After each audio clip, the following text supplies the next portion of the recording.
কিন্তু যদি লোকালি এই ইনফ্রাস্ট্রাকচারটা থাকতো, অ্যাটলিস্ট সরকার ফ্যাসিলিটেট করতো পলিসি দিয়ে যে ঠিক আছে তোমরা আসো। গ্লোবাল প্রোডাক্টে অনেক সময় আমাদের অ্যাপ্রিসিয়েশনটা হয় না। আমরা কি প্রিমিয়াম সার্ভিস থেকে বা প্রিমিয়াম সার্ভিস প্রোভাইডারের তকমাটা হারিয়ে ফেলেছি?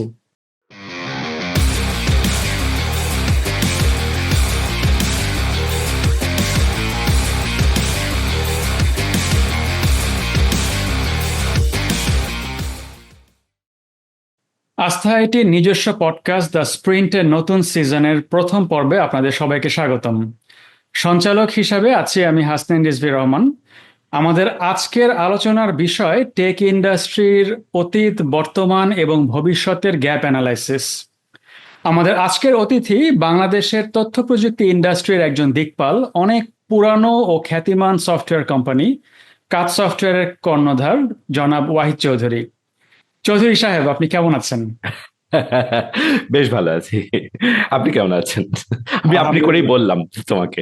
আলহামদুলিল্লাহ ভালো আছি, আপনি আমাকে তুমি করেই বলেন। আমাদের দর্শকদের জন্য বলছি, ওয়াহিদ ভাইয়ের সাথে আমার অনেক পুরনো সম্পর্ক। অনেক কাল আগে কাজ সফটওয়্যারের একজন প্রোগ্রামার ছিলাম। সো ওয়াহিদ ভাই, আপনি আমরা তুমি তুই যেমনি ইচ্ছা সেমনি বলেন।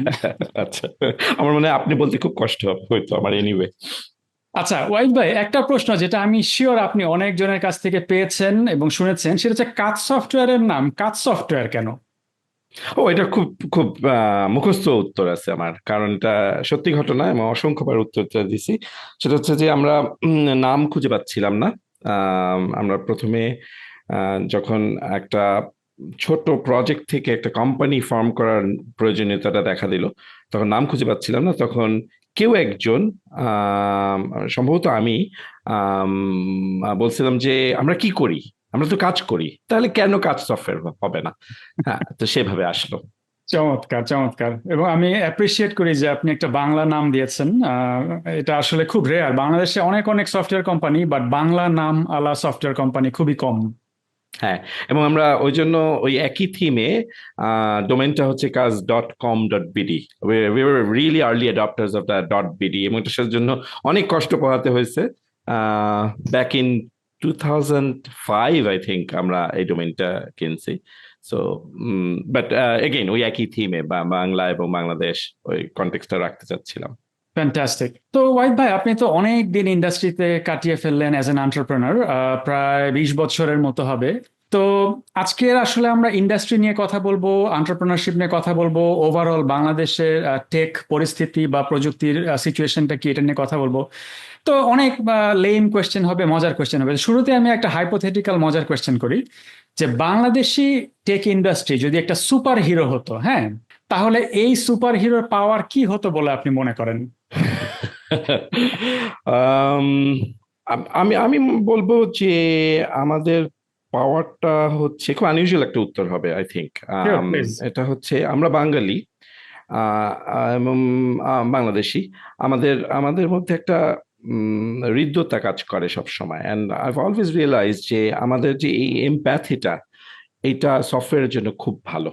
কারণ আমরা ইউজারের সাথে খুব সহজেই তার কষ্টটা বুঝার, আমাদের খুব তাড়াতাড়ি কানেক্ট করতে পারি, তার কষ্টটা বুঝতে পারি আমরা তাড়াতাড়ি। তো জি। আমার মনে হয় আমাদের এই যে বিল্ট ইন, জন্মগতভাবে আমাদের যেই পাওয়ারটা আমরা পেয়ে যাই বাঙালি বাংলাদেশি হওয়ার কারণে, সেটা আমাদের পাওয়ার হতে পারে। চমৎকার উত্তর, এবং এটা আমরা শুধু মানে আপনার উত্তর থেকে পেলাম না, এটা আমরা বাংলাদেশি মুভিগুলোতেও কিন্তু প্রচুর দেখি। প্রচুর আবেগ, তাই না? ভালোবাসা। Exactly, exactly, exactly. বাংলা বই, কবিতা, জি যে জন্য জি। বাংলা কবিতা এত সুন্দর। অ্যাবসলিউটলি। আচ্ছা, সুপার পাওয়ার নিয়ে যেহেতু কথা হচ্ছে, আপনাকেই আমরা একটা সুপার পাওয়ার দিয়ে দিলাম ধরেন। তো সেটা হচ্ছে যে আপনি যে কোনো দেশি বা বিদেশি টেক উদ্যোক্তা, একটা এন্টারপ্রেনারের সাথে আপনার লাইফটা আপনি সলভ করতে পারবেন। তাহলে আপনি কার সাথে সলভ করতে চান এবং কেন? অথবা আপনি চাইলে ও, নাও সলভ করতে পারেন, এটা না আপনার না, ইচ্ছা। এগুলো খুব সহজ উত্তর, এগুলো কোনো ব্যাপার হলো? এটা তো একটাই উত্তর আছে, সেটা হচ্ছে এলন মাস্ক। আর আর আমি যদি এলন মাস্ককে না চুজ করি, আমার মনে হয় আমি মুখ দেখাতে পারবো না আজকাল এই মুহূর্তে, এই এই দিনে। আসলে অন্য কোনো নাম, অবশ্যই অনেক নাম ছিল, বিল গেটস হতে পারতো, অনেক স্বনামধন্য লোকজন হতে পারতো, বিলিনিয়ারের অভাব নাই। কিছুদিন একটু বিলিনিয়ারদের টেস্টটাও পাওয়া যেত একদিন চেঞ্জ করে। কিন্তু এলন মাস্ক আর কি, দ্য বেস্ট কম্বিনেশন, সবচেয়ে বড় লোক, সবচেয়ে ইনোভেটিভ, সবচেয়ে পাগল, you can't have it better than this. আমি আসলে পাগল পার্টিকুলারলি পছন্দ করি, সো আমার মনে হয় খুব ইজি চয়েস। মানে একদম আর্চ টাইপ বলা যেতে পারে, ধরেন ওই যে আয়রন ম্যানের মতো আর কি, যে এক্স্যাক্টলি, দিস ইজ জি ইট জি ডেফিনেশন। জি। চমৎকার। তো ওয়াইদ ভাই, আমি শুনেছি যে আপনি প্রচুর বই পড়েন, আপনার সাথে আমার কিছুদিন আগে ওই বই নিয়ে কথা হচ্ছিল। যদিও এখন আমি বই নিয়ে আসলে কথা বলবো না, তবে একাডেমিক কিছু বিষয় নিয়ে কথা বলবো। তো ধরেন বাংলাদেশের স্কুলের পাঠ্যক্রমে এখন প্রচুর নতুন কারিকুলাম অ্যাড হচ্ছে, টেকনোলজি বিষয়ক কারিকুলাম অ্যাড হচ্ছে, প্রোগ্রামিং অ্যাড হয়েছে আমরা জানি। আপনি কি মনে করেন যে নতুন কোনো টেক টপিক অ্যাড করার দরকার আছে, নাকি যা আছে এনাফ? আমি আসলে কি আছে সেটা ভালো করে জানি না, সো এটার উত্তরটা খুব জেনেরিক উত্তর দিতে হবে। আম, আমার মনে হয় প্রোগ্রামিং ল্যাঙ্গুয়েজ বা কম্পিউটার কিভাবে কাজ করে এগুলার থেকেও অ্যাটলিস্ট আমাদের টেক ইন্ডাস্ট্রির জন্য যেটা দরকার সেটা হচ্ছে প্রবলেম সলভিং ক্যাপাবিলিটি। হ্যাঁ, রাইট। তো এইটা যদি আম, শেখানো যায় ঠিকভাবে, আমরা খুব বেনিফিটেড হব down the line. So problem solving বলতে তো ধরেন ধরো ধরো তুমি এত ফর্মালি বলতেছো আমার মুখ দিয়ে মাঝে মাঝে আপনি বার হয়ে যাচ্ছে। কোনো সমস্যা নেই। সো ধরো ম্যাথস ও প্রবলেম সলভিং, রাইট? জি। আমরা সায়েন্সের প্রবলেম গুলা, এটাও প্রবলেম সলভিং, কিন্তু আরেকটু জেনারিক ভাবে যদি আমরা বলি, পাজলস যদি থাকে, আচ্ছা। ক্রসওয়ার্ডস থাকতে পারে, এই ধরনের কিছু ইনোভেটিভ অ্যাপ্রোচ নেওয়া যেতে পারে যেটাতে হুম। হেল্প করবে। আমি জানি আমার পার্সোনালি আমি সম্পূর্ণ আহ, আম, তুমি তো ডেফিনেটলি জানো, বাট হয়তো বা তোমার দর্শকরা কেউই জানবে না। আমার কোনো সফটওয়্যার বা কম্পিউটার সায়েন্সের কোনো ফর্মাল এডুকেশন নাই। I Qayyim in from physics. একদমই আমি আমি যেটা বলি সাইড থেকে ঢুকে গেছি এই এই পেশাটাতে। তো the only thing that help me was that problem solving capability. So আমি আচ্ছা। মনে করি আমি ফিজিক্স থেকে পড়াশোনা করেছি দেখে হয়তো বা ওই বেনিফিটটা পাইছি for sure, problem solving. But আমি ছোটবেলা থেকে প্রচুর প্রবলেম সলভ করতাম ইন টার্মস অফ পাজলস, ক্রসওয়ার্ডস, এই ধরনের জিনিস। হ্যাঁ, সো সেটা আমারে বেশি হেল্প করছে actually, because at the end of the day we are solving problems when we are G. writing code or finding a solution, a technical solution to an existing problem না। So এটা I would definitely want to add আমাদের education সিস্টেমে। Absolutely. এবং বাইরে প্রচুর DII শেখানো হয়, do it your self. Right, right. ওরা ধরেন প্র্যাকটিক্যাল জিনিসপত্র দিয়ে বানায়, কিন্তু আমাদের এখানে আসলে যে বানানোর প্রবণতাটা কম, হুম, হুম, বা হুম। অতটা প্রচলিত নয় এই জিনিসগুলো। সো অ্যাবসলিউটলি ইউর রাইট যে প্র্যাকটিক্যাল এবং প্রবলেম সলভিং ওরিয়েন্টেড কারিকুলাম হলে ভালো হবে। অন দ্যাট নোট, যদি আপনাকে বলা হয় যে একটা 10 বছরের বাচ্চাকে ক্লাউড কম্পিউটিং কি বুঝান খুব অল্প কথায়, আপনি কি বলবেন? কিভাবে ওরে বুঝাবেন? বাবা, এটা তো কঠিন কঠিন প্রশ্ন হয়ে যাচ্ছে এখন। আম, আগের গুলো সহজ ছিল, কে হতে চাই, হ্যাঁ এলন মাস্ক হতে চাই। ক্লাউড কম্পিউটিং কি? আমার আমার আমার খুব সংক্ষেপে বললে, আম, আমার কম্পিউটারটা লাগবে না কাছে। আহ, আমার অনেক আমি আমি বাবা, সো আমি আমার ছেলেকে বলা বোঝানোর জন্য এটা সবচেয়ে মনে হয় সঠিক রাস্তা হবে এটা উত্তরটা দেওয়া, যে আমি ওভাবে চিন্তা করছি আর কি আনসারটা।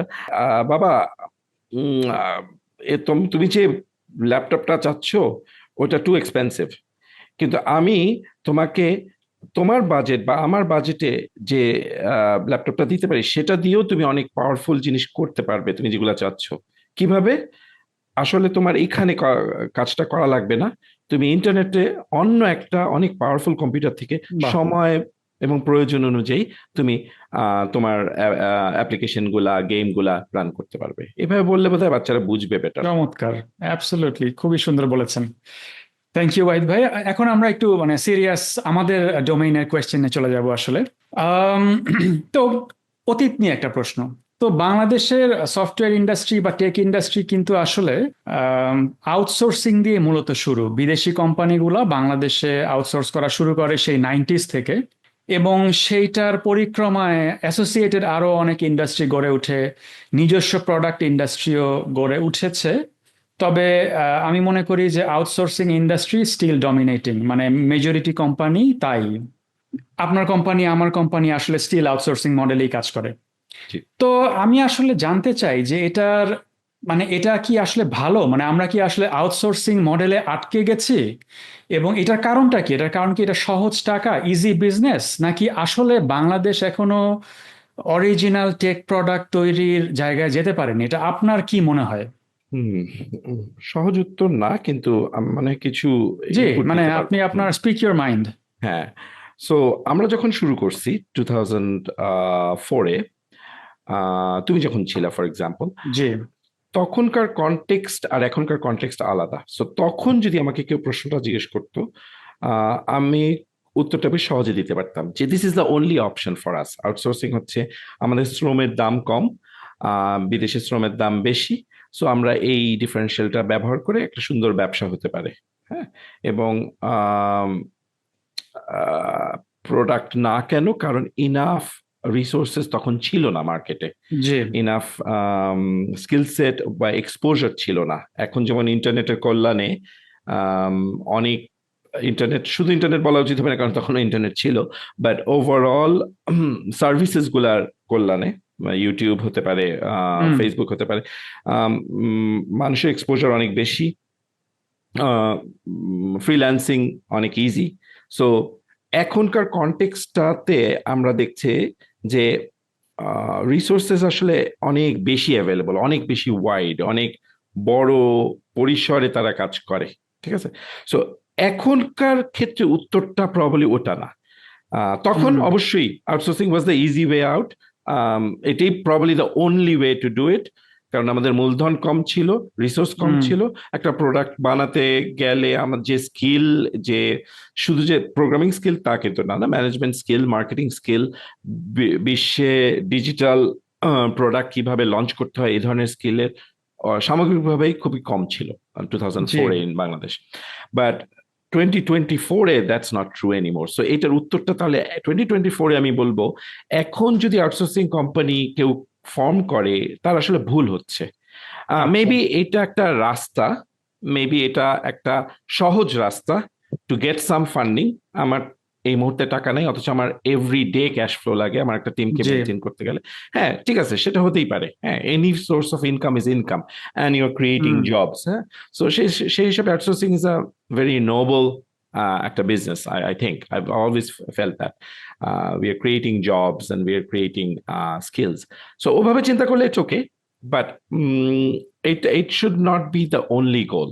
এখনকার যারা নতুন কোম্পানি ফর্ম করছে বা চিন্তা করছে সফটওয়্যার পৃথিবীতে আসতে, তাদের goal should be products. That's how I feel, because আমাদের উই হ্যাভ এনাফ, আমাদের হুম। রিসোর্সের অভাব নেই। Access to technology, access to information অসাধারণ। মানে সিলিকন ভ্যালিতে বসে একটা একটা অন্টারপ্রিনিয়র যা যা সুযোগ সুবিধা পায়, একটা একটা ডেভেলপার যা যা সুযোগ সুবিধা আমরা পাচ্ছি, নো ডিফারেন্স, অলমোস্ট কোনো ডিসপ্যারিটি নেই। ইমাজিনেশন আমাদের তো কোনো কম না, কম রাইট? না। জি। মূলধন একটা ব্যাপার, মূলধন ইজ ইজ স্টিল একটা এরিয়া যেখানে আসলে ইমপ্রুভমেন্ট দরকার। ফান্ডিং যদি ভালো আসতো, তাহলে আরো বেশি মানুষ সাহস করতো। সেটা সেটা মিসিং, কিন্তু তাই বলে যে একদম নাই তা না। আমরা তো রিসেন্টলি অনেক স্টার্ট আপকে দেখছি, তারা ফান্ডিং এর একটা এনভায়রনমেন্ট তৈরি করতে পারছে, হ্যাঁ, অ্যারাউন্ড হুম। দেম। এটা আর একটু ইমপ্রুভ করতে পারে, but so my answer is, back in 2004 it was the easy way out and it was probably the only way out. Now in 2024, it should be a backup. জি। Product should be your goal. Perfect. জি, আমি আপনার সাথে agreed. তবে আমি আপনার একটা মত জানতে চাই এই ব্যাপারে, যে বাংলাদেশে কেন এই 20 বছরে বা 30 বছরে কোনো গ্লোবাল প্রোডাক্ট কোম্পানি গড়ে উঠলো না? কোনো এক্সাম্পল নেই কিন্তু। ওকে, হ্যাঁ, নাই।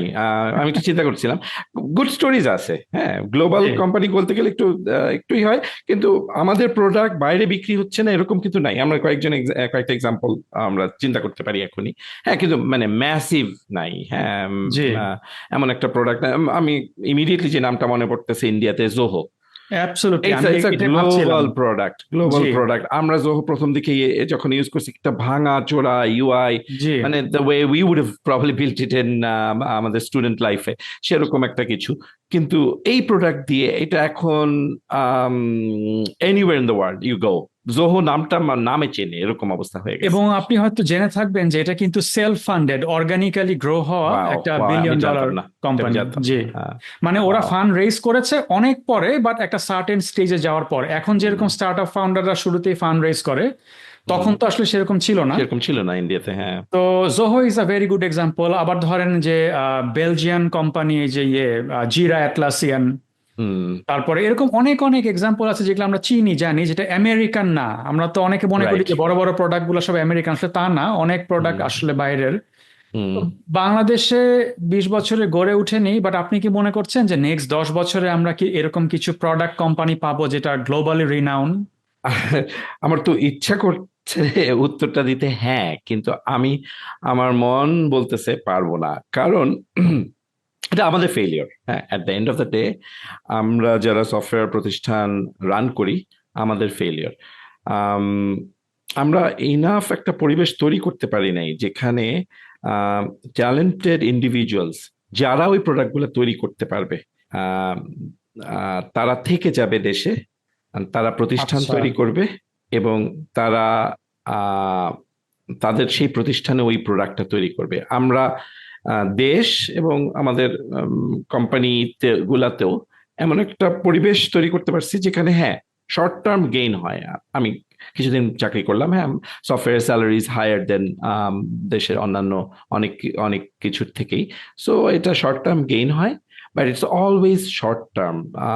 দের hmm. Is so much better things out there. প্রত্যেকটা রিসোর্সের মনে হয় যে আমি তো বাইরে অনেক সুযোগ আছে, আমরা হুম। কেন আমি ওখানে যাব না। So Kaz Software is a good example.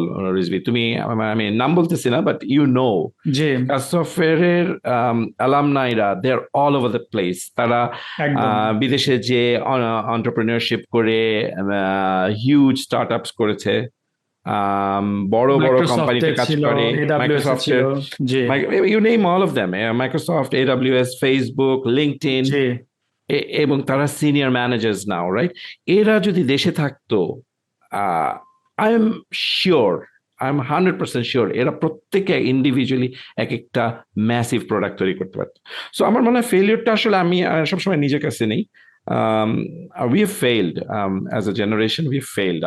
আমরা শর্ট টার্ম গেইনের কোম্পানি তৈরি করেছি, আমরা শর্ট টার্ম গেইনের দেশ তৈরি করেছি, যেখানে একটা ট্যালেন্টেড ইন্ডিভিজুয়াল আসলে ভবিষ্যৎ দেখতে পারে না, তার মধ্যে ড্রিমটা আসে না। এবং এই কারণে আমি মনে করতেছি যে এখন যদিও স্কিল বাড়ছে, আহ, কিন্তু আমরা যদি ওই এনভায়রনমেন্টটা না তৈরি করি, থাকবে না।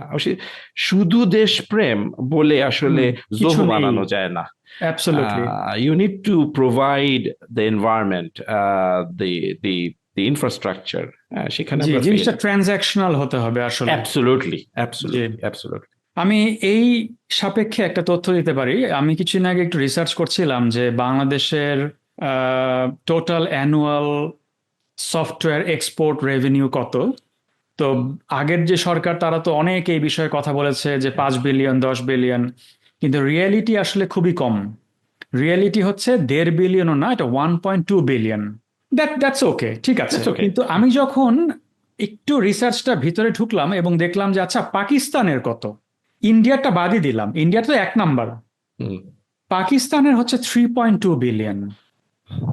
এবং এটা নিয়ে যখন একটু পড়াশোনা করলাম যে কেন এটা হলো, তখন আপনি যে কথাটা বললেন তার সাথে একটা মিল খুঁজে পেলাম। সেটা হচ্ছে পাকিস্তানে রিভার্স ব্রেইন ড্রেন হয়েছে।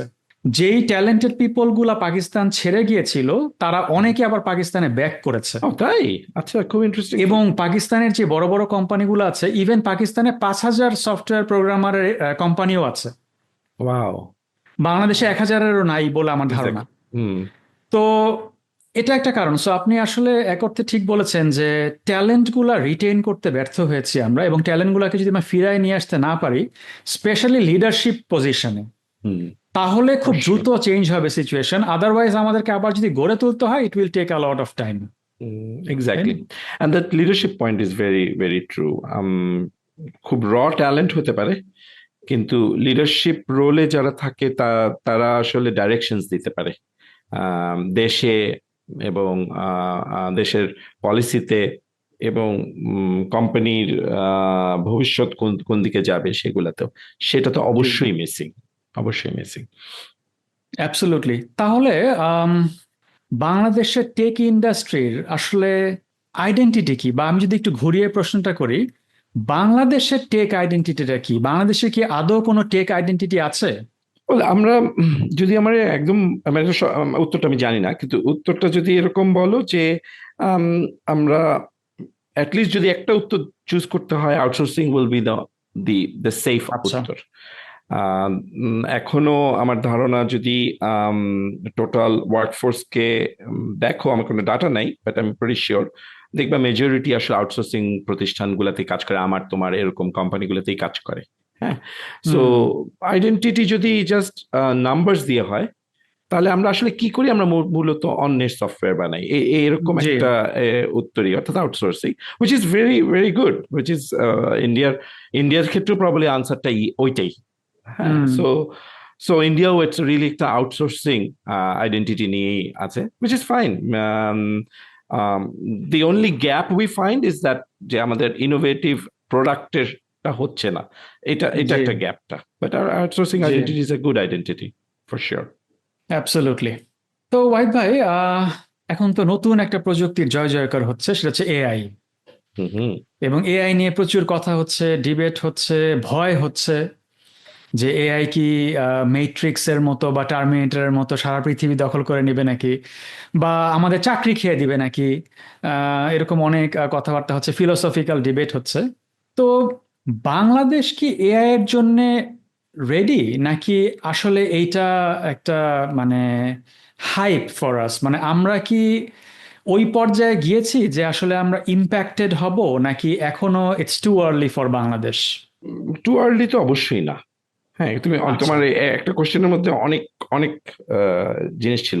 সো আমি আলাদা আলাদা করে বলি। টু আর্লি অবশ্যই না, এটা প্রথমেই মানে ইট হ্যাজ টু হ্যাপেন নাও। আমাদের অ্যাক্সেস টু টেকনোলজি এখন আম, সমান সবখানে। সো আমি এখানে ঢাকায় বসে এবং একজন সিলিকন ভ্যালি কোন একটা কোম্পানিতে বসে এআই তে নলেজের যে অ্যাক্সেস আমাদের দুজনের একই। জি। সো ব্যারিয়ার টু এন্ট্রি নাই আসলে। হ্যাঁ। হুম। সো ওটাও কাভার্ড। তাহলে হচ্ছে যে what's going to happen, right? So again আমার ফিলিং হচ্ছে, যদি আমরা লিডারশিপ লেভেলে এআই দিকে বেশি না যাই, আহ, তাহলে আমরা ক্ষতিটা করব হুম। দেশের ইন্ডাস্ট্রিতে। সো সবই রেডি আছে, শুধু কোম্পানিগুলার ডিসিশনের হয়তোবা একটা গ্যাপ পড়ে যেতে পারে, এটা হচ্ছে রিস্কটা। আমার মনে হয় না কোনো সেইন কোম্পানি এখন বলবে যে না না এআই এর দরকার নেই, আমি এআই ছাড়াই হুম। করব। এটা হুম। এটা ইললজিক্যাল আসলে। আমরা এআই যে চমকটা দেখছি, এটা ইটস লাইক, আমি একটা প্রায় উদাহরণটা দিই যে আমরা যখন ইন্টারনেট প্রথম আসলো, তখন যেমন একটা ব্যাপার ছিল, ও আচ্ছা ইন্টারনেট এটা তো বেশ ভালো, আম, উম, কোনো খরচ ছাড়া চিঠি পাঠানো যায়, that was the first view of things. কিভাবে ফ্রি একটা চিঠি পাঠানো যায়, মেসেজিং করা যায়। সো তারপর তো আসলে আমরা বুঝলাম যে মাই গড, এটা তো আর অন্য জিনিস, right? Over over that as things unfolded, আমরা দেখলাম যে দ্য পাওয়ার অফ ইন্টারনেট। হ্যাঁ। সো এআইটা আমরা মনে হয় যে বোধহয় ওই জায়গাটায় আছে। এটা আসলে কি হবে, কোথায় যাবে, আমরা আসলে কেউই প্রেডিক্ট করতে পারি না। আমরা যে অনেক কিছু বলতে পারি, প্রেডিক্ট করতে পারি না, কিন্তু কোনো কোম্পানি আমার মনে হয় না এই ভুলে আছে যে না এআই তেমন কিছু হবে না, কয়েকদিন পরে মরে যাবে, এটা তো সম্ভবই না, right? So it's G. Just we have to prepare for it, আমাদের স্টেপস নিতে হবে টু অ্যাডপ্ট ইট। অ্যাবসলিউটলি। কিছুদিন আগে আমি একটা আর্টিকেল পড়লাম, এই সপ্তাহেই, যে রোমানিয়ান একদল রিসার্চার বা সায়েন্টিস্ট, তারা দাবি করছে যে মাত্র 6 বছরের মধ্যেই কম্পিউটিং সিঙ্গুলারিটি অ্যাচিভ করবে। যদিও এটা খুবই অ্যাম্বিশাস একটা ক্লেম যে 6 বছর ইজ টু আর্লি, বাট আমরা যদি লাস্ট 3 বছরের ট্রেন্ডটা দেখি, হুম এক্সপ্লোশন হয়েছে এআই এর। এটা আসলে হুম। আনপ্রেসিডেন্টেড, মানে আমি ভাবি নাই যে এরকম হবে। Unbelievable unbelievable. জি। এবং তো কন্টিনিউয়াসলি অবাক হচ্ছি আমরা এআই দেখে, জি। For G. শিওর। আপনি কি যে সোরাটা দেখেছেন, ওপেন এআই নতুন ভিডিও জেনারেটর? না, শুনছি এটার, I mean I have not seen it yet. আপনি সোরার ডেমোগুলা দেখেন, মানে মানে শকিং, মানে এমন আলট্রা রিয়েলিস্টিক ভিডিও তৈরি করে, আপনার মনে হবে যে এটা অ্যাকচুয়ালি শুট করা, অ্যামেজিং। কিন্তু ইটস অল জেনারেটেড। অ্যামেজিং। আচ্ছা, সো এআই নিয়েই কথা একটু বলি তো।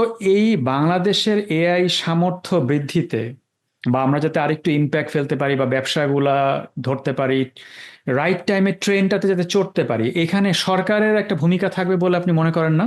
নাকি এটা প্রাইভেট সেক্টরই আগায় নেবে? আমি ওই ওই জিনিসটা সবসময় একটু অপছন্দ করি, যে অন্য কেউ আচ্ছা। করে দেবে। এটা আসলে, হ্যাঁ, সরকার যেটা করতে পারে একটু সাহায্য করতে পারে ইন টার্মস অফ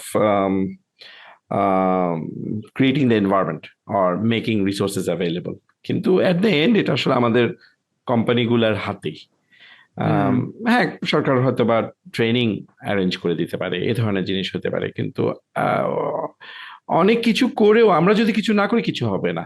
সো আসলে যারা সফটওয়্যার প্রতিষ্ঠানগুলা রান করি আমরা, এটা মোর আমাদের হাতে। That's my feeling. কথাটা সত্যি। আবার এখানে একটু সামান্য আমি একটু দ্বিমত পোষণ করব যে চিকেন অ্যান্ড এগ প্রবলেম। দেখেন, বাংলাদেশের এই 90s থেকে সফটওয়্যার ইন্ডাস্ট্রি গড়ে উঠেছে, কিন্তু প্রথম দিকে সরকার কিন্তু প্রযুক্তি বান্ধব ছিল না। হুম, আমাদের এই যে আপনার কেবল, যেটা সাবমেরিন কেবল, এটা নিতে হুম, চায় নাই। হুম, এরপরেও অনেক বাধা ছিল। তো শুরু থেকে যদি এই প্রযুক্তি বান্ধব ব্যাপারটা থাকতো তাহলে হয়তো আমাদের আর একটু গ্রোথ হতো। আবার লাস্ট 15 বছর বা 16 বছরে যে সরকার ছিল তারা অনেক বেশি প্রমিস করেছে, সেরকম ডেলিভার হয় নাই, এবং অনেক হোপ বা স্বপ্ন দেখিয়েছিল আমাদের, সেটাও আসলে সেরকম অ্যাচিভ হয় না, একটা বাবলে ছিলাম আমরা।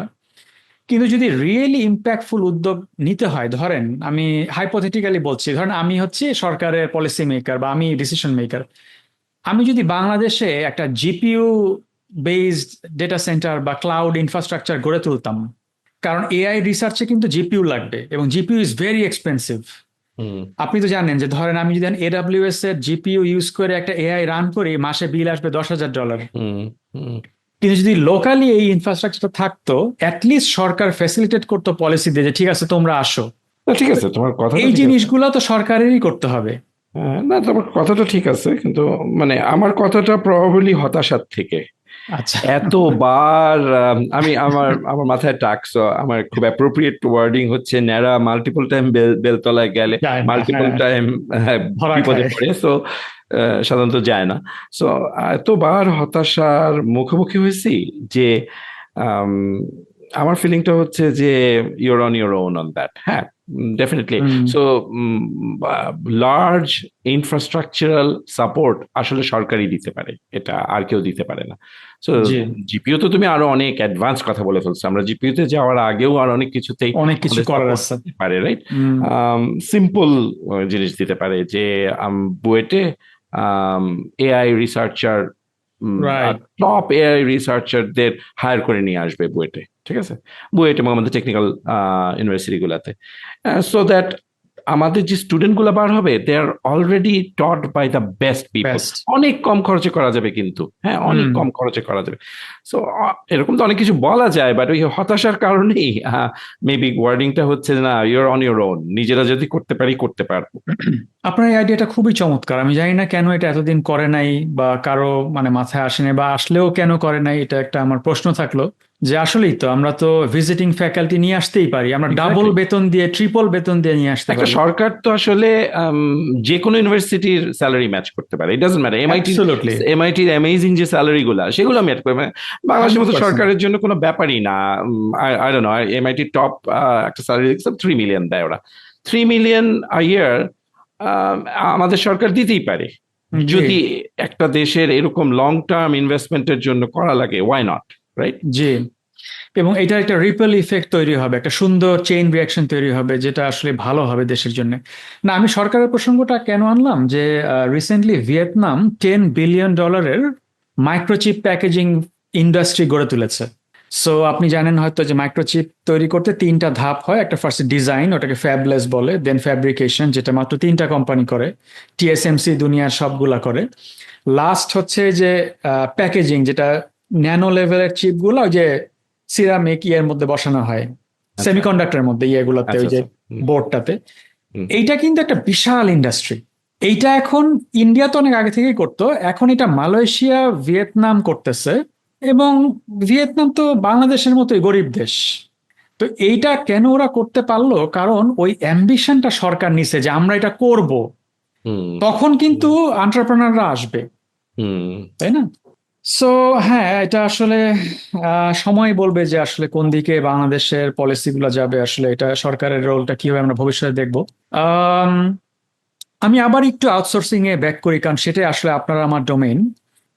যদি একটু ব্রডার অ্যাসপেক্টে আমি কোয়েশ্চেনটা করবো, সেটা হচ্ছে যে বাংলাদেশের আউটসোর্সিং কিন্তু একটা কমন থিমের উপরে গড়ে ওঠা, এবং এর আমার ধারণা পৃথিবীর সব আউটসোর্সিং এ ওই কমন থিমের উপর গড়ে ওঠা, সেটা হচ্ছে চিপ লেবার, হুম তাই না? অবশ্যই। যে বাংলাদেশের লেবার বা এসব দেশের লেবার চিপ। তো এই চিপ লেবারের উপরে যে আমরা ওভার এমফেসিস করেছি ফর দ্য লাস্ট 20 ইয়ার্স, এটা কি আমাদের জন্য ভালো হয়েছে আসলে?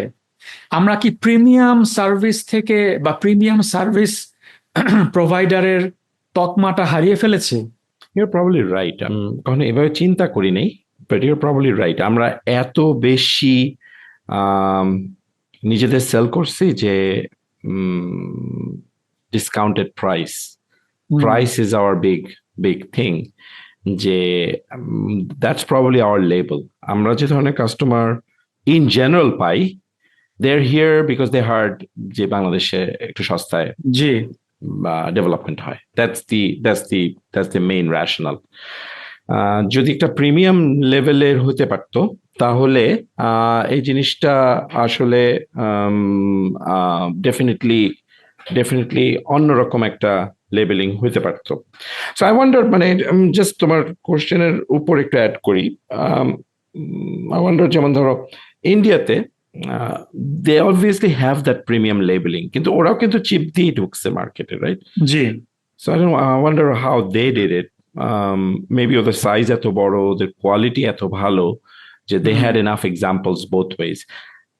Maybe আমরা সে জায়গাটা অ্যাচিভ করতে পারবো একটা সময়। I don't know. জি। আপনার অ্যান্সারটা, আপনার মানে অ্যান্সারে ওয়ার্ডটা ছিল আমার মনে হয় সাইজ বা স্কেল। হুম ইন্ডিয়ার সাথে বাংলাদেশের পার্থক্য হচ্ছে ওরাও চিপ লেবার প্রোভাইডার, আমরাও চিপ লেবার প্রোভাইডার। পার্থক্য হচ্ছে they can do it at scale. Hmm আজকে যদি একটা বড় কোম্পানি এসে মনে বলে ইন্ডিয়ার একটা কোম্পানিকে যে আমি 3,000 লোকের একটা সেট আপ চাই, হুম হুম হুম বাংলাদেশের কোনো কোম্পানির এই সামর্থ্য নাই স্যার। Exactly exactly. কিন্তু ইন্ডিয়ার অনেক কোম্পানির এই সামর্থ্য আছে। তো হুম এখানেই হচ্ছে পার্থক্য, প্লাস ওভার দ্য ইয়ার্স ওদের একটা অংশ আমার মনে হয় প্রিমিয়াম ব্র্যান্ডিংটা গড়ে তুলতে পারছে। আমরা চিপ লেবারে আটকে আছি। আমার এটা আসলে কোয়েশ্চেন লিস্টে ছিল না, বাট আমার খুব জানার আগ্রহ, কারণ আমি নিজে এই প্রবলেমটা ফেস করছি। প্রথম দিকে আমি চিপ লেবার যেমনে ইজিলি সেল করতে পারতাম, আমরা কি এখন সেটা পারি?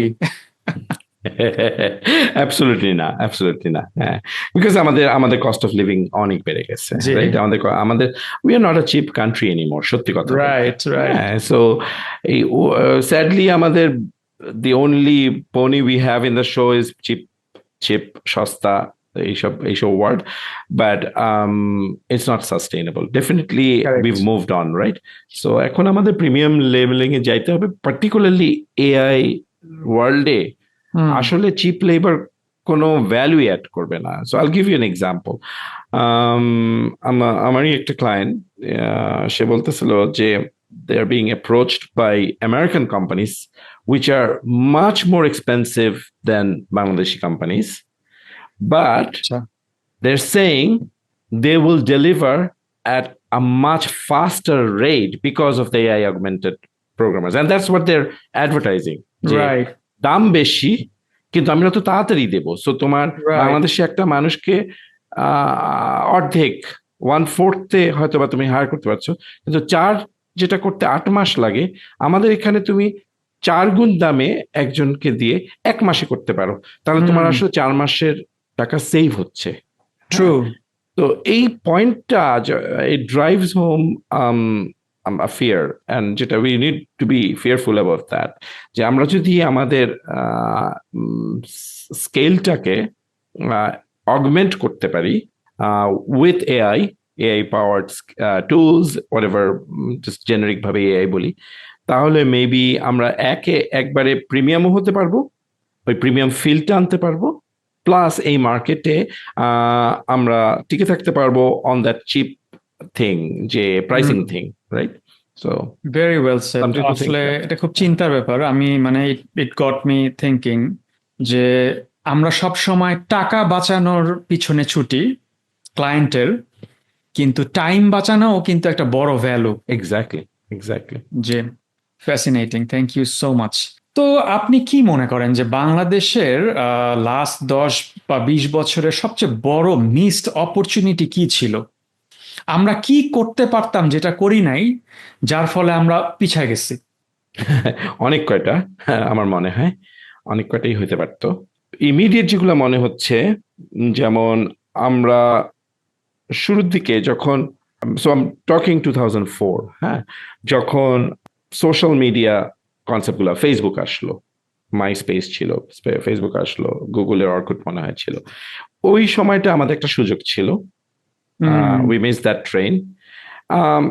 সুযোগটা বলতে যে আমি একটা প্ল্যাটফর্ম বানানোর কথা বলছি তা কিন্তু না, সুযোগ ছিল আচ্ছা। Getting in that space. আমরা ফেসবুকে তখন অ্যাপস বার হলো, হ্যাঁ, হুম। আমরা ওই ওই স্পেসটাতে ঢুকতে পারতাম, as an example. Moving on, আমরা মোবাইলের সময় মোবাইল অ্যাপসের ট্রেনটা মিস করছি। হুম। আম, ট্রু। ভারত এক্ষেত্রে খুবই অগ্রসর ছিল। হুম। প্রথম দিকে অনেক ইন্ডিয়ান কোম্পানি ভালো ভালো অ্যাপ রিলিজ করছে এবং তাদের ওই ইনকামটা ওদের ইন্ডাস্ট্রিটাকেই পুরো চেঞ্জ করে দিচ্ছে। So we miss that train. আমরা we were very late in adopting that that kind of trend. Then crowd something, right. Uber world and Airbnb world, I think we had some opportunities there. I'm not sure কতটুক, but we got nowhere in that space. না, ঠিক বলেছেন। So maybe ওখানে innovation একটা সুযোগ ছিল। So so স্তরে স্তরে আর কি, আমার কম বেশি কোনোটা বড় কোনোটা ছোট। আমার মনে হয় mobile app was a big one for us, given আমাদের হুম। তখন 2007-2008-এ আমাদের স্কিল সেট, এখানে আমি একেবারে কাজ সফটওয়্যার কথা চিন্তা করতেছি, বাট ওয়াইডার ইন্ডাস্ট্রিতে আমরা আমরা we could have made a mark at that point. Mobile অ্যাপে বেশি রিসোর্স লাগে না, হুম। 2-3 জন রিসোর্স দিয়ে একটা খুব ভালো মোবাইল অ্যাপ বানানো যায়, যেটা world class, because there is not জি। Enough out there. সো ওটা একটা ভালো সুযোগ ছিল। এবং easy revenue generating. Easy revenue generation, একটা হলো না, একটা ফেলে দিলাম আরেকটা বানালাম, হুম। সেই সব সুযোগ। বড় ইনভেস্টমেন্ট নাই, ছোট কোম্পানিগুলা কম ইনভেস্টমেন্টে ঢুকে যেতে পারে। সো সিমিলারলি আমার মনে হয় এআই ইজ, থ্যাঙ্কফুলি সফটওয়্যারে আসতে থাকে, so AI is probably hour next one. Hopefully এটা আমরা মিস করবো না। হোপফুলি আমরা এটা মিস করব না। জি, অবশ্যই, ইনশাআল্লাহ। আশা করি এখান থেকে আমাদের দর্শকরা বা ফেলো ফাউন্ডার যারা আছেন তারা কিছু জানবেন বা শিখবেন। তো ওয়াহিদ ভাই, আমরা একদম শেষের দিকে চলে আসতেছি আমাদের আলোচনার। লাস্ট সিরিয়াস প্রশ্ন, তারপর আমরা কিছু মজার প্রশ্ন করে আমরা র্যাপ আপ করে ফেলবো। ওকে। সো আপনি একজন ভেটেরান টেক ফাউন্ডার। আপনি যেই সময় আসলে টেক ফাউন্ডার হয়েছেন বাংলাদেশে, ওই সময় হার্ডলি মানে 100টা কোম্পানির মতো ছিল বা আরো কম হয়তো। এখন তো অজস্র কোম্পানি এবং সবাই এখন টেক ফাউন্ডার হতে চায়, কিন্তু স্টার্ট আপ ফাউন্ডার হতে চায়। কিন্তু আমার অবজারভেশন হচ্ছে হার্ডেলটা ইকুয়ালি চ্যালেঞ্জিং। মানে তখন এক ধরনের চ্যালেঞ্জেস ছিল, এখন অন্য ধরনের চ্যালেঞ্জেস, এবং আমরা দেখতে পাচ্ছি যে প্রচুর টেক উদ্যোগ মরে যাচ্ছে। তো আপনি কি মনে করেন যে বাংলাদেশের টেক ফাউন্ডারদের বা স্টার্ট আপ ফাউন্ডারদের সবচেয়ে বড় চ্যালেঞ্জ কি? ওকে, আমি আমি এটাতে এক্সপার্ট না, আমি রাইট, আমি স্টার্টআপ স্পেসটা আমার স্পেস না। বা আপনি আহ, আপনি ধরেন অ্যাজ আ but আমি টেক আমি ফাউন্ডার আন্দাজ, বলতে পারেন। হ্যাঁ, জি। আমি আন্দাজের ভিত্তিতে কথা উত্তরটা দেওয়ার চেষ্টা করি। তো 1 নম্বর পয়েন্ট হচ্ছে যে স্টার্টআপ স্পেসটাতে কন্টিনিউয়াসলি নতুন নতুন উদ্যোগ আসা দরকার। এটা হুম। কখনোই, এটা অলওয়েজ একটু hit and miss, spray and pray বলে, যে অনেক মারলাম, একটা রাইট। একটা একটা হয়তো বা হিট হবে। সো এটা ইটস ভেরি নেচার, স্টার্টআপ স্পেসটা এরকম। ও অনেক উদ্যোক্তাই আসলে ফেল করবে, এটি স্বাভাবিক। এটা এটা না হলে খুব অবাক হতাম আর কি। তো আচ্ছা। কিছু এনভায়রনমেন্ট তৈরি হয়ে যায় যেখানে অ্যাটলিস্ট একটা সুযোগ পায় উদ্যোক্তারা তার আইডিয়াটারে শেষ মাথা পর্যন্ত নিতে। অনেক সময় আইডিয়াটা এতই ব্যর্থ বা এতই ভুল ছিল যেটা আসলে টিকে থাকার মতন না, কিন্তু কিছু এনভায়রনমেন্ট থাকে যেখানে ওখানে নিয়ে যাওয়া যায়। Silicon Valley is a good example. হ্যাঁ, এখানে জি। মোটামুটি গ্রহণযোগ্য একটা স্টার্ট আপ হলে তার এনাফ সুযোগ আছে, ফান্ডিং বলো, সার্ভিসেস বলো, যেটার কারণে বা পপুলেশনটা বলো, যারা যাদের হাতে টাকা আছে, সো সেটার কারণে হয়তোবা কিছুদিন একটা সুযোগ পায়, কয়েকটা গ্রেস পিরিয়ড পায়। বাংলাদেশে কিন্তু ওই গ্রেস পিরিয়ডটা নেই, এটা একটা অসুবিধা। হুম হ্যাঁ, সো এটা একটা অসুবিধা। হয়তোবা খুব ভালো ভালো আইডিয়া, আমি তো চোখের সামনেই দেখছি যে খুব ভালো ভালো আইডিয়া, যেগুলো আসলে অন্য কোনো দেশে হলে খুব ভালো করার কথা, হুম সেরকম ভালো করছে না। হয়তো বা ভালো করছে, আমি খুব খবর রাখি না, কিন্তু সেরকম ভালো করছে না। হ্যাঁ, আমি যেহেতু এক্সপার্ট না, আমি নামগুলো বলতেছি না, কারণ আমি হয়তো বা ভুল বলে ফেলবো, বাট আমার মনে হয় চিন্তা করলেই বুঝবা। আমরা রিসেন্টলি কয়েকটা স্টার্ট আপ দেখছি যে অনেক সুন্দর আইডিয়া নিয়ে আসছে ঢাকাতে। হ্যাঁ, হুম অথচ তো আমরা দেখতেছি যে তারা আইদার ডাইং আউট হুম অথবা বেয়ারলি সার্ভাইভিং। ইনভেস্টরের টাকা শেষ হয়ে যাচ্ছে, তারাও হুম শেষ হয়ে যাচ্ছে, এরকম একটা অবস্থা। এরকম হওয়ার কথা না। আমার মনে হয় এনভায়রনমেন্ট একটা ফ্যাক্টর এখানে। হুম আমাদের একটা বড় চ্যালেঞ্জ স্টার্ট আপ ফাউন্ডারদের জন্য হচ্ছে আমাদের যারা ক্রেতা, হুম তাদের ডিসপোজেবল ইনকামটা কম। কম। তো তারা হিসাব করে অনলি জি নেসেসারি কাজে হয়তোবা সফটওয়্যারটা ব্যবহার করবে। আমার মনে হয় না টেক সেভিনেস একটা বড় ফ্যাক্টর, কারণ হুম অলরেডি টেকে পেনিট্রেশন এত ভালো যে অলরেডি কোয়াইট বিগ। হ্যাঁ, ইয়াঙ্গার জেনারেশন তো ডেফিনেটলি কান্ট্রি ওয়াইড টেক হুম পেনিট্রেশন হয়ে গেছে। সো মোবাইল অ্যাপটা একটা সাকসেসফুল মোবাইল অ্যাপ, যেটা আমার লাইফে ভ্যালু অ্যাড করে এবং আমার ক্রয় ক্ষমতার মধ্যে যদি থাকে, I don't see why not ওই সফটওয়্যারটা সাকসেসফুল হবে। বাট ওই পর্যন্ত তো যেতে হবে জি, একটা step। তো আমার মনে হয় ওইটা একটা বড় প্রবলেম। আমি আপনার সাথে একমত। হ্যাঁ, মানে এটা আসলে বাংলাদেশের বৃহত্তর আর্থ সামাজিক প্রেক্ষাপটের সাথে খুব কানেক্টেড এটা, কারণ এন্ট্রি ব্যারিয়ার, দেন হচ্ছে এক্সিকিউশন ব্যারিয়ার, তারপর হচ্ছে বাইং পাওয়ার বা পারচেজিং পাওয়ার, অনেক ফ্যাক্টর আসলে। জি, খুব টাফ, খুব টাফ টাফ। হওয়ার কথা। But this is the way the market works. আমাদের স্যাড যে এনভায়রনমেন্ট, বাট আমরা আমরা কন্টিনিউয়াসলি ট্রাই করব। হুম হোপফুলি বড় বড় আইডিয়াস বার হয়ে আসবে এর থেকে।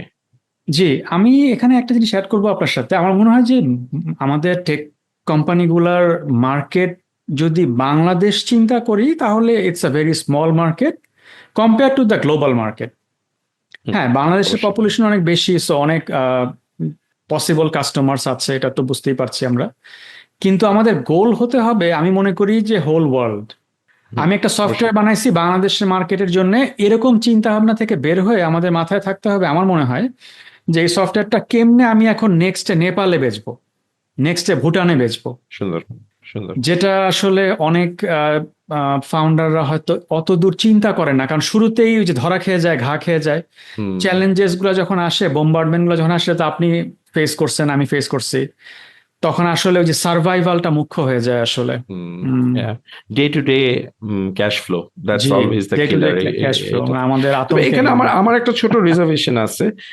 গ্লোবাল প্রোডাক্টে অনেক সময় আমাদের অ্যাপ্রিসিয়েশনটা হয় না, বিকজ আমরা বিদেশের, মেবি এই জেনারেশনটা মোর ওয়াকিবহাল, মানুষের need in a western world or দেশের বাইরে। আম, কিন্তু যদি মানুষের প্রয়োজনের সাথে ফিট না হয় একটা সফটওয়্যার, সেই সফটওয়্যারটা কখনো চলবে না।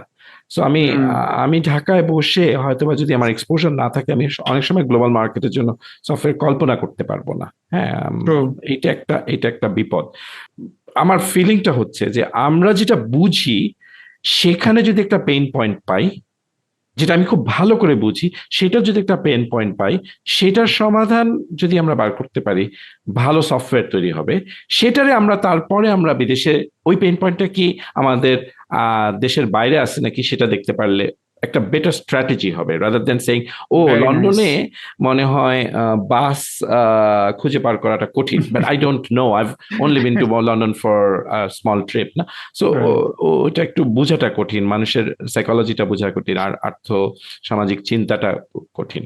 সো এটা লোকাল ভেরি ফ্লেভার নাইস। হলে ভালো হবে। জি, ওয়েল সেড। ঠিক আছে ওয়াহিদ ভাই, আমরা এখন ছোট ছোট দুইটা গেম খেলবো, দেন আমরা আমাদের পর্ব শেষ, মানে জাস্ট ফান গেম, মানে কথার গেম। সেটা হচ্ছে, প্রথম গেমটার নাম হচ্ছে হোয়াট ইফ। আচ্ছা, আমি আপনাকে দুটা প্রশ্ন করব, দুটা প্রশ্নই হচ্ছে হোয়াট ইফ টাইপের। হ্যাঁ, হুম, দেন আপনি বলবেন যে আচ্ছা তাহলে এরকম, আমি কোয়েশ্চেনটা করলেই আপনি বুঝবেন। আচ্ছা, তো প্রথম কোয়েশ্চেন, ধরেন কালকেই বাংলাদেশের ইন্টারনেট 100 গুণ বৃদ্ধি পেয়ে গেল, আপনি কি করবেন?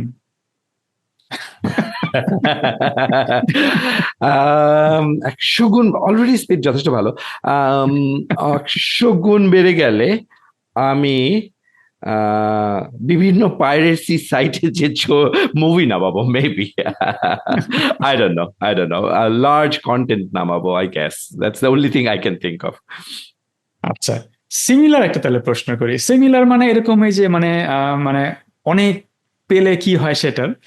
ধরেন আমরা এতক্ষণ প্রচুর টেক ফাউন্ডার বা এদের নিয়ে কথা বললাম, এবং তাদের একটা বড় চ্যালেঞ্জ হচ্ছে ক্যাপিটাল।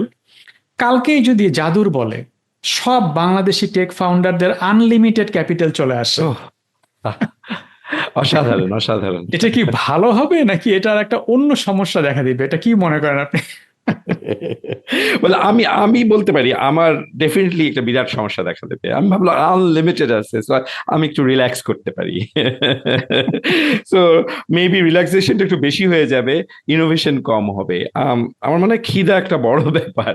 জি, খিদাটা না থাকলে মানুষ আসলে ড্রিভেন হয় না। গ্রো সো করে না। ওটারও প্রয়োজন আছে। জি, চমৎকার। নেক্সট গেমটা হচ্ছে টেক টেক অর ট্র্যাশ। মানে আমি আপনাকে একটা টার্ম বলবো, সেই টার্মটা আপনি অনেস্টলি বলবেন যে এটা কি টেক নাকি ট্র্যাশ। টেক ওকে। মানে ভালো, ট্র্যাশ মানে ফালতু। অনেস্ট অ্যান্সার দিতে হবে কিন্তু, হ্যাঁ। সেটা হচ্ছে যে বাংলাদেশের সবকিছুর জন্য ব্লক চেন। ট্র্যাশ। আচ্ছা, ঢাকায় একটা খুবই বড়, মানে ধরেন প্রায় 1 লাখ মানুষ আটে এরকম একটা এস্টাবলিশমেন্ট, মানে ইনকিউবেটর। ও, বেশ কঠিন তো। টেক টেক আচ্ছা, ইন দ্য হোপ nice. যে মানুষের কারণে অনেক কিছু বার হয়ে আসতে পারে। হ্যাঁ। হ্যাঁ, মানে এটা কিন্তু, আচ্ছা আমি ব্রেক নেই তো, এটা কিন্তু আসলে কমন, মানে এটাকে বলে গ্লোবাল ক্যাপাবিলিটি সেন্টার, জিসিসি। ইন্ডিয়াতে এরকম জিসিসি আছে যেখানে ধরেন 10,000 20,000 লোক একটা প্রেমিসের আন্ডারে কাজ করে, এবং সেটা একটা কোম্পানির না, অনেক কোম্পানির। হুম হুম হুম হুম বাংলাদেশে একটাও নাই, ইন্ডিয়াতে হুম। 1600টা আছে। ও ওয়াও। So wow. এরকম হলে আসলে মানে এগেইন ওই যে বাংলাদেশ, তো ওই যে আপনি যেটা বললেন শুরুতেই ভয় ঢুকে গেছে আমাদের। হুম আমরা হুম। আসলে জানি না যে ওইটা আলটিমেটলি একটা কমিউনিটি সেন্টারে পরিণত হবে নাকি। Probably probably. আচ্ছা, আরেকটা প্রশ্ন এরকম টেক অর ট্র্যাশ, সেটা হচ্ছে বাংলাদেশ কি পরবর্তী সিলিকন ভ্যালি বা Silicon Valley of the East? Honest answer দিতে বলছো না তাহলে ট্র্যাশ। আচ্ছা, স্যাডলি স্যাডলি। Sadly trash. আচ্ছা, কিন্তু এটা আমরা ট্র্যাশ থেকে টেকে করে দেখানোর একটা উদ্যম নিতে পারি, একটা চেষ্টা অবশ্যই করতে পারি। অবশ্যই অবশ্যই। জি। That should be our goal. তো ওয়াহিদ ভাই, আমরা আমাদের অনুষ্ঠানের একদম শেষ পর্যায়ে চলে আসছি। I have just one question for you. সেটা হচ্ছে যে ধরেন আপনি যদি আম, বাংলাদেশের তথ্য প্রযুক্তি মন্ত্রী হয়ে যান, হ্যাঁ, ওয়াও। আপনি কি করবেন? আপনি কি কি, এক দুইটা, অনেক অনেক বলতে হবে না, কি কি কোর পরিবর্তন আনবেন বা উদ্যোগ নিবেন? Well, প্রথমে উত্তর দিয়ে কি করব না, আচ্ছা, সেটা হচ্ছে ইন্টারনেটটা বন্ধ করব না। আমার মনে হয় শিক্ষা হয়ে গেছে। সো আচ্ছা, কি করব, সিরিয়াসলি যদি উত্তর দিতে চাই, আহ, প্রথমেই আমার আমার আমার বিশেষ আশা আছে যে যদি আমি আম, গোড়ার থেকে প্রবলেমটা সলভ করতে পারি, ওরাই পরে সমাধান করতে পারছে। আমি এডুকেশন সেক্টরটারে আমি প্রথমে চিন্তা করবো। তোমার তোমার অরিজিনাল প্রশ্নটা ছিল না যে স্কুলে কি ইন্ট্রোডিউস করা যায়, আমি ওই দিকে কিছু প্রবলি স্পেশালিস্ট বা ওয়ার্ল্ডে কি হচ্ছে এটা দেখে কিছু আইডিয়াস ইমপ্লিমেন্ট করানোর চেষ্টা করব। দেন ইউনিভার্সিটি লেভেলে দ্যাট দ্যাট ওল্ড আইডিয়া যে আমরা এক্সপার্টস নিয়ে আসতে পারি আরো বেশি করব। অনেক কম্পিটিশন অ্যারেঞ্জ করার চেষ্টা করব। অলরেডি এক্সিস্টিং এসিএম টাইপ চমৎকার। অফ কম্পিটিশন আছে, সেগুলা করব। গভর্নমেন্ট হিউজ টাকা দেবে এইসব কম্পিটিশনে যে জিতবে। তো জিতার জন্য। মানুষের মানুষের মধ্যে উম, যেমন ক্রিকেটে আমরা ভালো করার পর যখন সাকিব আল হাসান অনেক টাকা পাওয়া শুরু করলো, সবাই ক্রিকেট খেলা শুরু করলো, right? এটা মানুষের একটা বেসিক বেসিক জি, ব্যাপার, যেখানে যেখানে আসলে আমরা সবাই কম্পিউটার সায়েন্সের দিকে গেলাম, আমি ফিজিক্স ছেড়ে কম্পিউটার সায়েন্সে আসলাম আসলে সামান্য টাকার জন্য, আর কিছু না। দ্যাটস জাস্ট হিউম্যান নেচার, এটাই ট্রু। স্বাভাবিক। হ্যাঁ। সো আমরা যদি এরকম একটা অ্যাট্রাকটিভ জিনিস করতে পারি, কলেজ ইউনিভার্সিটি স্টুডেন্টরা ফিল করে ও মাই গড, আমি যদি একটু প্রোগ্রামিং করি না, আমি ইভেন 5 লাখ টাকা পেয়ে যেতে পারি। হুম। আমি একটা কম্পিউটার পেয়ে যেতে পারি, আমি একটা আইফোন পেয়ে যাই। আমি জাস্ট উদাহরণ দেওয়ার জন্য, আমি যে টাকা যে দিতে হবে তা না, ওই বয়সী কারেক্ট। মানুষকে তুমি হয়তো বা ডিভাইস দেবা বা বস্তু দেবা। এরকম জিনিসগুলাতে আমি বেশি ফোকাস করবো, ইন দা হোপ যে এগুলাতে তৈরি হবে অনেক বেশি আলোকিত মানুষ, হুম। অনেক বেশি ইনোভেটিভ লিডার থিঙ্কার, গুলা, পরবর্তী লিডার গুলা। যারা when they come to the industry they will create their own paths. আপনি আসলে আমার একদম মনের কথা বলছেন ভাই, মানে বাংলাদেশে আসলে মানুষ শিক্ষা বিমুখ হয়ে যাচ্ছে, হুম, এটা মানতেই হবে। যেই বলুক, আই ক্যান প্রাউডলি ডিবেট যে বাংলাদেশের মানুষ শিক্ষা বিমুখ হয়ে যাচ্ছে এবং শিখতে চাচ্ছে না, এবং কঠিন জিনিসকে ভয় পাওয়া শুরু করছে। Exactly, exactly. কঠিন জিনিসকে এমব্রেস করতে হবে, হুম, তাহলেই না আমরা বড় কিছু হইতে পারবো। আমরা আর কি মানে টু মাচ শর্টকাট খুঁজি, কম এক্স্যাক্টলি। এফোর্টে ভালো কিছু করতে চাই, শিখতে চাই Maths না। contests, for example, G, anywhere in the world you go, India তো very much a big অনেক exception. ম্যাচিওর। ইন্ডিয়ার হ্যাঁ, কথা নাই বাদ দেই, অন্য দেশগুলা, যে কোনো দেশ দেখো, আমি 100% sure government incentivise math contest হয়, প্রোগ্রামিং হুম। কন্টেস্ট হয়, যাতে বাচ্চারা বাধ্য হয় তাদের ব্রেইনটাকে ব্যবহার করতে। I think that's completely missing. আমরা আরো সহজ ডাম্বিং ডাউন করতেছি আমাদের এডুকেশন সিস্টেমটাকে। জি, যদিও বাংলাদেশের রিসেন্টলি ম্যাথ অলিম্পিয়াড, তারপরে মানে স্পেস অলিম্পিয়াডের পারফরমেন্স ভালো, বাট আমি বলবো তারপর সেটা হচ্ছে ভাগ্য কিছু জোরে। মানুষের। হ্যাঁ। এক্স্যাক্টলি, ওটা জি, ওটা জি, লটারি। জি, ওটা জি। ওটা হয়েছে কি, এত বড় একটা পপুলেশন আমাদের, তার মধ্যে একটা দুইটা তো জিনিয়াস হবেই। রাইট, হ্যাঁ, রাইট। সো মানে ওকে ঠেকাতে পারবা না, ও সবসময় ভালো করবে। জি, হ্যাঁ, ও শেষ পর্যন্ত এমআইটি তে পড়বে, সামথিং লাইক দ্যাট।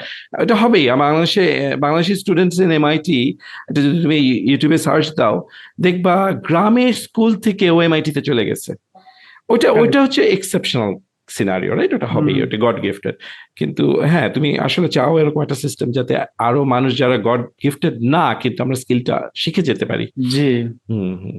ওটা ওটা প্রয়োজন। আপনার আপনার কথা থেকে আমি একটা আইডিয়া পেলাম। ধরেন ক্রিকেটের কথা বললেন, ক্রিকেটে যেমন সেকেন্ড ডিভিশন, ফার্স্ট ডিভিশন, দেন প্রিমিয়ার লিগ, জেলা পর্যায় থেকে আস্তে আস্তে ন্যাশনাল পর্যায়ে, আমরা কিন্তু এরকম একটা ম্যাথ কন্টেস্ট বা এক্স্যাক্টলি। সায়েন্স কন্টেস্ট করে তুলতে পারি, যে জেলা পর্যায় থেকে বিভাগীয় পর্যায়, সেখান থেকে জাতীয় পর্যায়ে প্রতিযোগিতামূলক মনোভাব তৈরি হবে, যে হুম, আমাদের জিততে হবে, এই স্কুল জিততে পারে না, হবে। আমরা এই স্কুলকে এক্স্যাক্টলি, হারাবো। এক্স্যাক্টলি, জি, একটা কম্পিটিটিভ মাইন্ডসেট। এবং সবাই ওটা নিয়ে ডিসকাস করছে, সবাই জানে ওইটাই হচ্ছে দ্য বিগ গোল। জি, জি। এখন আমার তো মনে হয় বাচ্চাদের বিগ গোল ইজ প্রবাবলি টিকটকের একটা টিকটক। ডান্স। স্যাডলি হতেই পারে, সেটা হতেই পারে, প্রত্যেকটা জেনারেশন ডিফারেন্ট। আমরা যেমন মাসুদ রানা ছিল আমাদের বিগ গোল, জি, সো সেটা সেটা খারাপ কিছু না, হতেই পারে। প্রত্যেকটা জেনারেশনই তার নিজস্ব মাসুদ রানা খুঁজে বের করে। কিন্তু আরো গোল তো দেখাতে হবে, আরো ড্রিম দেখাতে হবে, যেখানে আম, বাচ্চারা ওদিকে যাওয়ার উদ্বুদ্ধ হবে, ওদিকে যেতে চাবে। হ্যাঁ, সো ওইটা আমার মনে হয় চমৎকার। খুব ইম্পর্টেন্ট। জি, thank you so much Wahid ভাই, ইট ওয়াজ লাভলি। খুবই মানে মজা পেলাম, আমি তো পেয়েছি, আশা করি আপনার ভালো লেগেছে। খুবই চমৎকার আলোচনা ছিল। আশা করি আমাদের দর্শকরা এনজয় করবে যখন তারা এটা দেখবে। তো ওয়াহিদ ভাই, চলে যাওয়ার আগে আপনি লাস্ট কিছু বলতে চান, মানে আহ, দেশ নিয়ে, বা যারা তরুণ তথ্য প্রযুক্তি কর্মী আসছে, বা এনিথিং যেটা আপনি বলতে চান, মানে ফ্লোর ইজ ইয়ার্স। প্রথমে বলে নেই যে তোমার সাথে সব কনভারসেশনই মজার। So thank you. We've had another one. আমার মনে হয় আমরা অনেক মজার মজার কনভারসেশন করি, অনলাইন এন্ড অফলাইন। বাট আমার খুবই ভালো লাগছে, lot of thought provoking questions. আর ওয়াইডার যে প্রশ্নটা জিজ্ঞেস করলাম, যে বা বলতে বললাম, উম, আমার মনে হয় we've covered a lot. But যদি একটা ইনফরমেশনও আমরা রিটেন করি, আমরা লাস্টে যে কথাটা বললাম সেটাতে যদি থাকি, যে আমরা নিউয়ার জেনারেশনের মধ্যে যদি একটা আকাঙ্ক্ষা তৈরি করতে পারি, আম, যে একটা অ্যাম্বিশন, সেই অ্যাম্বিশনটা হচ্ছে তারা হার্ডার সায়েন্সেস নেবে, হুম। অ্যালগোরিদম অ্যালগোরিদম গুলা করবে, ম্যাথস করবে। জি, এটা প্রবাবলি দ্য রাইট চয়েস হবে for the government, for companies like ours, for our leaders.